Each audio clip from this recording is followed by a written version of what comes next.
오늘 만나보실 특수통은요 변상욱 기자 모셨습니다. 어서 오십시오. 예, 안녕하십니까. 예, 오늘도 그 엣지 있으십니다.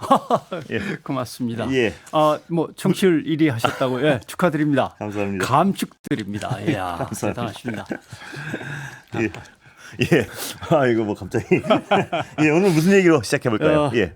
대통령이 김치찌개를 끓여서 출입 기자들에게 접대를 했다, 서빙을 했다라고 하는 건데 어떻게 보면 자랑스러운 일입니다.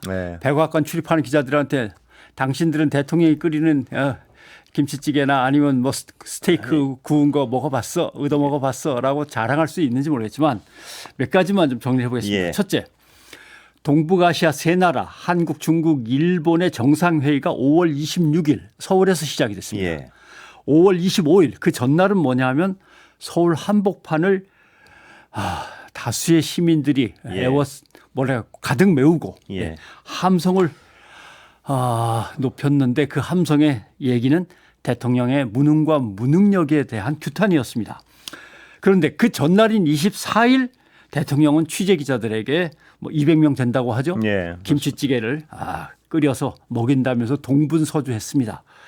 그리고 200명 기자들은 누구 하나 시국과 이슈에 대해서 한중일 정상회의는 준비를 어떻게 하셨느냐든지 내일 시민들이 서울 광장을 가득 메우고 대통령을 규탄한다고 하는데 어떻게 생각하느냐든지 규탄의 내용에 대해서라든지 한마디도 질문하지 않았습니다.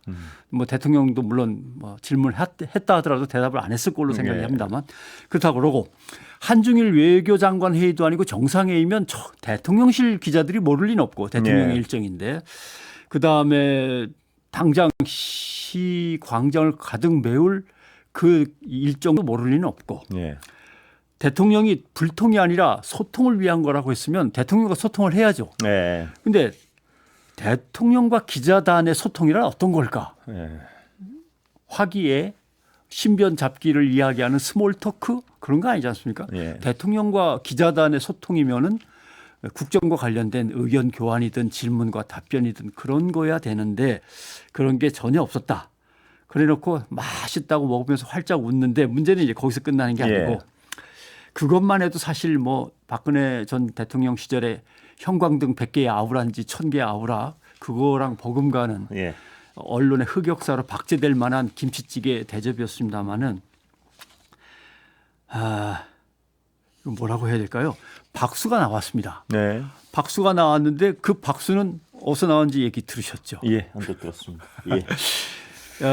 언론인들 장기 연수, 해외 장기 연수를 많이 보내드리겠습니다. 라고 하는 대목에서 기자들의 환호성과 박수가 터져 나왔다. 뭐 내용을 대충 기사에 난 걸 그대로 소개해드리면 우리 정부는 글로벌 중추 국가를 지향하고 있으니 우리 언론도 좀 더 글로벌한 취재, 국제 뉴스를 더 심층적으로 다룰 수 있게 기자들도 연수, 취재 이런 게 많아야 될 텐데 정부 차원에서 적극 지원하겠다.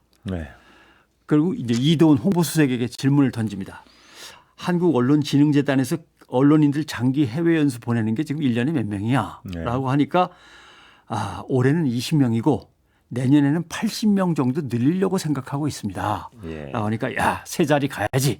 라고 하니까 참석자들이 박수와 환호를 보냈다. 그렇군요. 뭐 기자들 언론재단의 연수 뭐 지원받는 걸 뭐 상당히 좋아들 하고는 있습니다만 근데 제가 1월 17일 연합뉴스 기사를 찾아봤습니다. 뭔가 좀 이렇게 안 맞는 게 있어서 읽어보면 언론진흥재단은 현직 언론인을 대상으로 한 해외 장기연수 지원 대상자를 기존 5명에서 10명으로 늘린다고 17일 밝혔다. 1월 17일입니다. 올해. 5명입니다. 지난해. 올해는 10명입니다. 그런데 홍보수석은 올해 20명이라고 얘기를 했습니다. 팩트 자체가 좀 다릅니다. 이거 좀 나중에 해명을 해 주십시오. 만약에 내년에 80명으로 늘린다고 하면 글쎄요.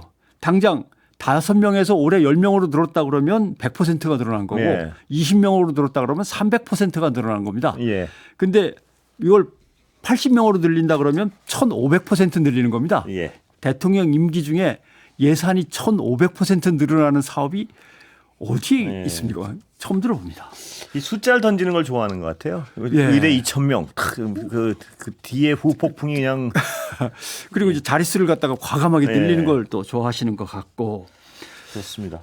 근데 이제 사실 이제 제가 지금 도대체 어느 사업 예산이 대통령 임기 중에 1000%, 1500% 이렇게 늘어나는 예. 게 있겠습니까 했는데 언론사 기자들이 쓴 기사를 하나 읽어보겠습니다. 예. 지역 영화 예산 전면 삭감에 영화제 통합까지 지역 영화계의 그늘. 윤 대통령 보편적 문화복지 실현 공약을 하더니 문화예술 예산은 싹둑. 소멸 앞둔 지역 영화제 예산 대폭 삭감. 예. 절규하는 영화제.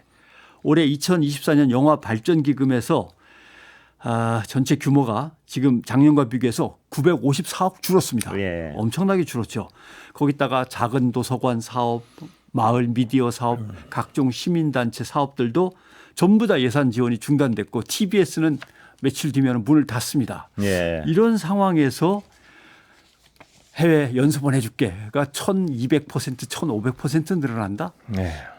이게 참 언론이 국민을 대변한다는 건 참 허구적인 개념입니다. 예. 예. 근데 아까도 그 보도에 보면 분위기는 화기애애했다. 예, 화기애애했다고 나오긴 합니다만 예. 거기서 대통령께 질문 드릴 게 있습니다. 다른 예산은 마구 깎여 나가는데 10명, 20명 보내던 걸 80명 늘려갖고 100명 보낸다고 하는 그런 공약은 좀 무리가 아니겠습니까? 예. 라든가 저희가 받아들일 수 없습니다. 뭐 이런 정도의 질문이나 예. 질문이나 또는 뭐 지적이나 하나 정도는 나와야 하지 않을까요? 근데 저도 이제 전언을 좀 들으니까 예. 뭐 개인적인 거길 참석한 이상 거기서 뭐 질문하기가 굉장히 어려운 분위기였다. 뭐 예. 그런 측면도 이해는 뭐 들어보니까 예. 뭐 굉장히 어떤 그 질문을 하기 어색한 상황으로 만들어놨던 것 같아요. 그런데 제가 지적하는 그 기자단이 그걸 받아들였다는 것 자체가 어마어마한 문제인 것 같아요. 다른 것보다도. 예, 정확하게 예. 지적하신 것 같습니다. 기자단이 그런 형식의 그 김치찌개 예. 해동을 그래 그거 합시다 하고 이런 상황에서 받아들인 것 자체가 더군다나 박근혜 전 대통령 시절에 예. 노트북하고 필기도구를 갖고 들어오지 마시오 예. 라고 기자단한테 요구하고 기자단이 그걸 받아들이는 바람에 국민들로부터 얼마나 원망과 규탄을 받았습니까? 지탄받았는데 이 몇 년 뒤에 대통령이 아무것도 묻지 말고 찌개만 먹고 달걀 계란말이만 먹고 가라고 요청을 했을 때 예, 뭐 저희도 먹고 사라지겠습니다라고 기자단이 받아들인 거는 이 기자단의 존재의 의미에 대해서 다시 묻게 되는 거죠. 그래서 아마 이거는 변 기자님 말씀하셨지만 그 기자단의 협상 과정에서 누가 어떤 의견을 제시했고 왜 네. 어떤 이런 방안을 받아들이게 됐는지에 대해서도 아마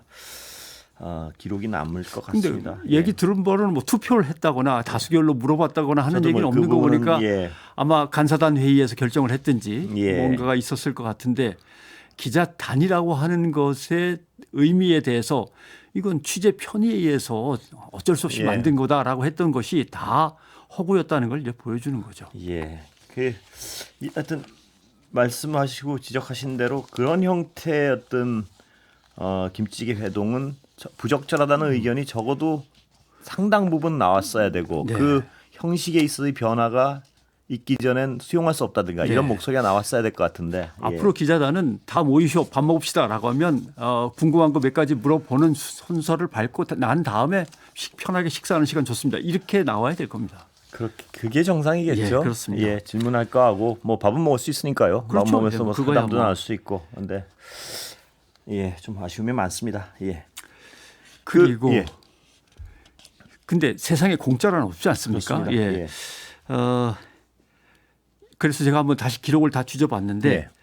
도대체 기자들에게 회유하는 공작이라든가 정부의 어떤 정책이 어떻게 시작이 됐을까 보니까 1961년 군사정변 이후 박정희 정부에서 전두환 정부 끝날 때까지 그러니까 군사정권이라고 예. 흔히 얘기할 수 있는 군사정권 기간에 정관계에 진출한 언론인이 188명입니다. 예. 그러니까 대한민국 언론계는 언론과 정치권 또는 행정 강요 이 집단의 경계선이라는 게 예. 엄청나게 허물어져 있습니다. 완전히 권한 유착 특수관계에 접어든 예. 거죠.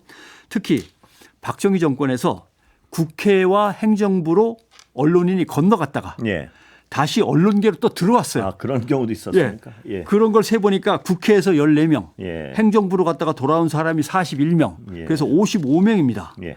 전두환 신군부 정권에서는 뭐 이 숫자를 세는 것 자체가 무의미하고 예. 대표적인 거 한번 들어볼까요? 예.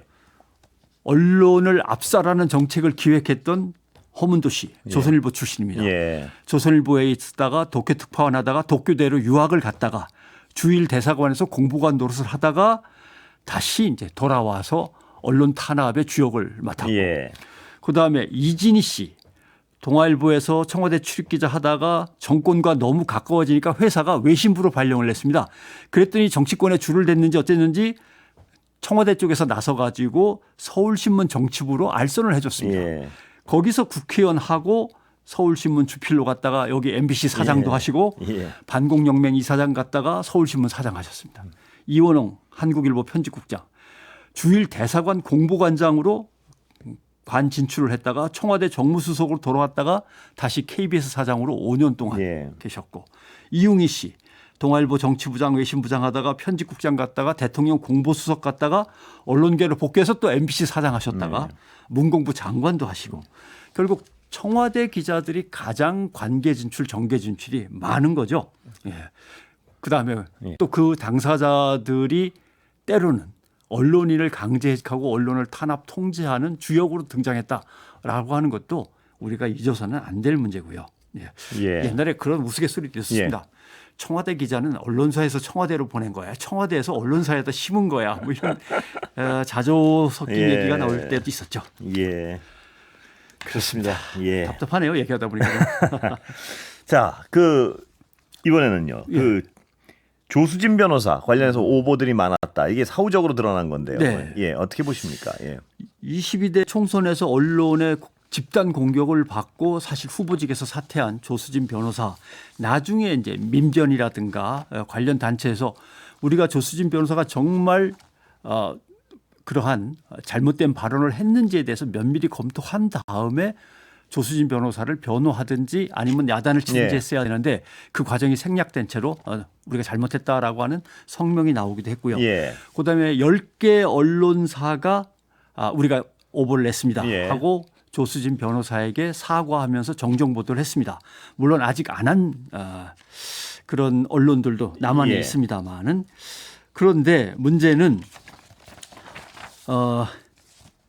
그런 오보에 의한 사과와 정정 보도가 이어지고 있다는 보도를 언론들이 전혀 안 하고 있습니다. 예. 물론 왜냐하면 진보 언론, 보수 언론 가릴 거 없이 조수진 변호사를 공격했는데 그게 완전히 오보였으니까. 예.